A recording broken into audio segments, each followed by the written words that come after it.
Mummy and baby సిరీస్లో కిడ్స్కి Australia పాస్పోర్ట్ని ఎలా అప్లై చేయాలో 4 సింపుల్ స్టెప్స్లో చెప్తా. Before stepping in to further information ఒకటి చెప్తా. పేరెంట్స్ టెంపరీ వీసాల మీద ఉంటే ఇక్కడ పుట్టిన పిల్లలు ఆస్ట్రేలియన్ సిటిజన్ అవ్వరు. Parents permanent resident or citizen అయి ఉంటే మాత్రమే ఇక్కడ పుట్టిన పిల్లలు సిటిజన్ అవుతారు. Step 1, gathering documents. Baby's birth certificate, baby's Australian citizenship proof, parents photo ID and baby's passport photos.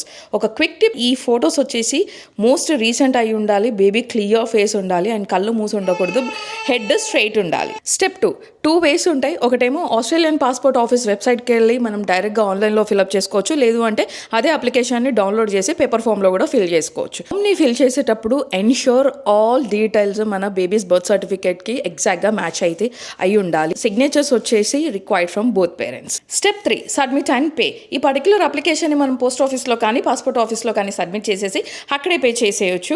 ఇప్పుడు కరెంట్లీ అప్లికేషన్ ఫీ వచ్చేసి 0 to 16 years ఏజ్ పిల్లలకి $200 ఉందన్నమాట and it varies for 5 years. Step 4, processing time. Usually 6 to 8 weeks అయితే standard processing time అండి. లేదు urgency ఉంది అని అనుకుంటే ప్రయారిటీ ప్రాసెసింగ్ ఆర్ ఫాస్ట్ ట్రాక్కి మనం రిక్వెస్ట్ చేసుకోవచ్చు, కానీ ఎక్స్ట్రా ఛార్జ్ చేస్తారనమాట.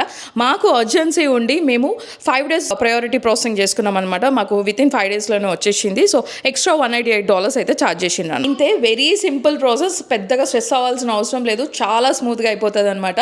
కాకపోతే మీరు అప్లికేషన్ని సబ్మిట్ చేసే ముందు ఒక్కసారి మీ డాక్యుమెంట్స్ కానీ ఫొటోస్ కానీ సిగ్నేచర్స్ కానీ డబుల్ చెక్ చేసుకోండి. ఒక్క చిన్న మిస్టేక్ అయినా కూడా బేబీస్ పాస్పోర్ట్ అనేది డిలే అవుతుంది.